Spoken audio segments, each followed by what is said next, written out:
নমস্কার বন্ধুরা, পৌলমিস cooking and বেকিংয়ে সবাইকে সাদর আমন্ত্রণ জানাই। আশা করি তোমরা সবাই ভালো আছো, সুস্থ আছো। সকালে বা বিকেলে চায়ের সাথে কুকিজ খেতে আমরা কিন্তু সকলেই কম বেশি ভালোবাসি। আর যদি সেটা হয় বাড়ির তৈরি, তাহলে তো কথাই নেই। তাহলে চলো দেখে নিই বাড়িতে থাকা খুব সাধারণ উপকরণ দিয়েই কিভাবে বানিয়ে ফেলা যায় ডায়েট কুকিজ বা ডাইজেস্টিভ কুকিজ। আমরা দেখে নিই ডায়েট কুকিজ বা ডাইজেস্টিভ কুকিজ বানাতে আমাদের কি কি উপকরণ লাগছে। আমাদের লাগছে ওটস, আটা, গুঁড়ো চিনি, ইসবগুলের ভুসি, মার্জারিন, বেকিং পাউডার আর ভ্যানিলা এসেন্স। এখানে বলে দিই, গুঁড়ো চিনির বদলে তোমরা কিন্তু ব্রাউন সুগারও ইউজ করতে পারো। আর যেহেতু এটা ডাইজেস্টিভ কুকিজ, তাই আমি এটা মার্জারিনে করছি। তো চলো এবার সরাসরি চলে যাই আমরা রেসিপিতে। প্রথমেই আমাদের একটা মিক্সিং বোল নিতে হবে। এই বোলের মধ্যে প্রথমে আমরা 75 গ্রাম বাটার নিয়ে নেব।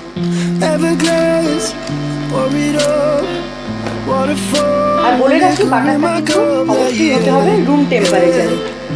ফ্রিজে ঠান্ডা বাটার দিলে কিন্তু হবে না। আর আমি দিচ্ছি 50 গ্রাম গুঁড়ো চিনি। এই বিস্কিটটা কিন্তু খুব মিষ্টি হবে না। দিয়ে আমরা এই দুটো ইনগ্রিডিয়েন্টকে আগে ভালো করে মিক্সড করে নেব।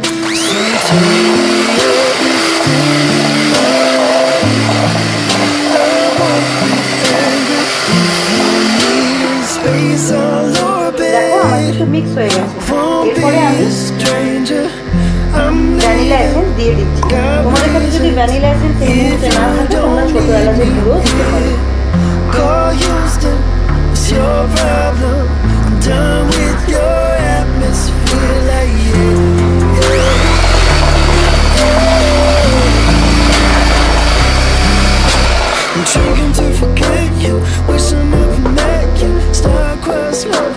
দেখো বাটার আর চিনি কিন্তু আমাদের মিক্স করা হয়ে গেছে। এরপর আমরা দেবো আটা। আর আটাটা কিন্তু আমরা অবশ্যই ছেড়ে দেবো। আমার কাছে আছে 100 গ্রাম আটা।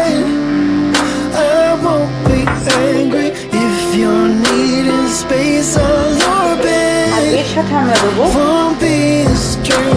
1 টিস্পুন বেকিং পাউডার।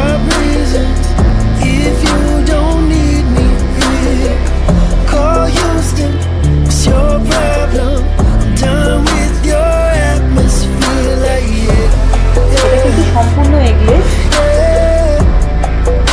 এই দুটো আমাদের মিক্স করা হয়ে গেল। এরপর আমরা এর সাথে অ্যাড করবো 50 গ্রাম ওটস। আমার কিন্তু ওটসটা গুঁড়ো করা নেই, তোমরা চাইলে ওটসটা গুঁড়ো করে নিতে পারো।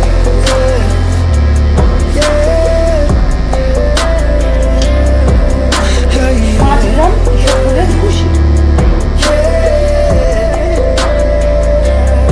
এরপর আমরা এটাকে ভালো করে মিক্সড করে নেব।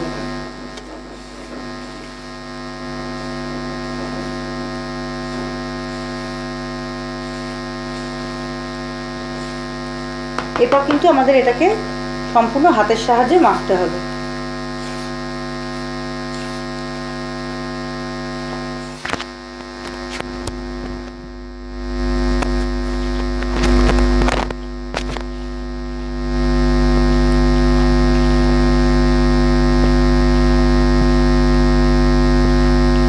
দেখো কুকিজের টেক্সচার আমরা কিভাবে বুঝবো? এই ধরনের ঝুরঝুরে কিন্তু একটা টেক্সচার আমাদের হবে। আটা বা ময়দা মাখার মতো যে শক্ত যে মন্ড হয়, সেরকম মন্ড কিন্তু হবে না।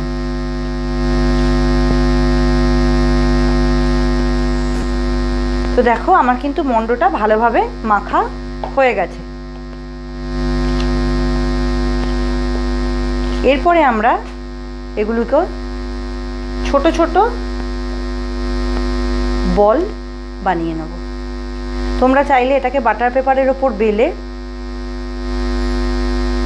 কুকি কাটার দিয়ে কাটতে পারো, কিন্তু অনেকের কাছে তো কুকি কাটার নেই, তাহলে কি তারা এটা খাবে না? জাস্ট আমি এরকম ছোট ছোট গোল করে নেব।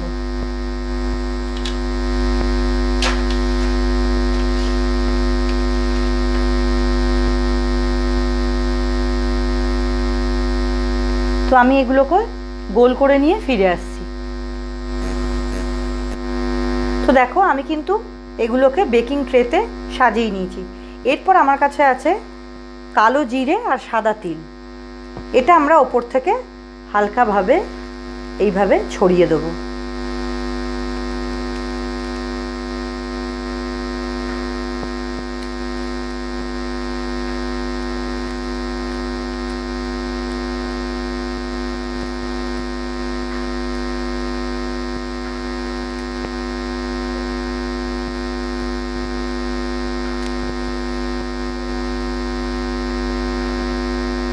আচ্ছা, এই কুকিজগুলোকে কিন্তু আমরা বেক করতে দেবো প্রিহিটেড ওভেনে 180-তে 15 থেকে 17 মিনিটের জন্য। আর দেখো আমি কিন্তু এই পাত্রটার নিচে কোনো রকম বাটার বা তেল কোনো কিছুই কিন্তু দিইনি, কোনো কিছুর প্রয়োজন হয় না। আর যখনই আমরা কুকিজ বেক করব আমাদের একটা জিনিস মাথায় রাখতে হবে যে প্রতিটা কুকিজের অন্তত যেন একটুখানি দূরত্বে আমরা এগুলোকে সাজাই, কারণ এগুলো কিন্তু বেড়ে অনেকটা আকার নেবে, আর যদি আমাদের জায়গা না থাকে তখন কিন্তু এটা জুড়ে যাবে। সুতরাং আমরা একটু ছেড়ে ছেড়ে কুকিজগুলোকে এইভাবে রেখে বেক করব। তো আমার কিন্তু ওভেন প্রিহিট হয়ে গেছে।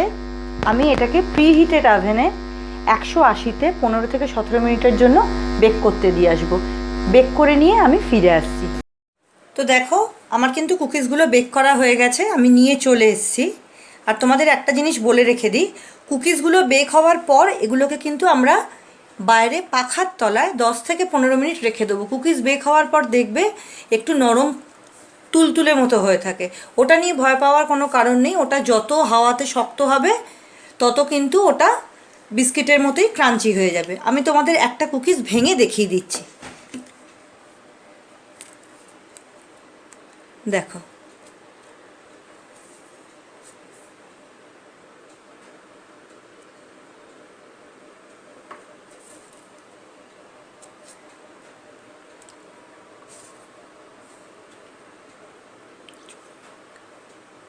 আমাদের কিন্তু বিস্কিটগুলো একদম ক্রিস্পি ক্রাঞ্চি হয়েছে। তো দেখো আমাদের ডাইজেস্টিভ বিস্কিট তৈরি। এবার কিন্তু এটাকে আমরা সার্ভ করে দেবো। তো আশা করি তোমাদের এই রেসিপিটা ভালো লেগেছে। এটা অবশ্যই তোমরা বাড়িতে ট্রাই করবে। আর রেসিপি সংক্রান্ত যদি কোনো রকম তোমাদের প্রশ্ন থাকে অবশ্যই আমাকে কমেন্টস বক্সে করো, আমি কিন্তু রেসিপির সংক্রান্ত সমস্ত জবাবে দিয়ে দেবো। তো এটাকে আমরা এবার সার্ভ করে দিচ্ছি।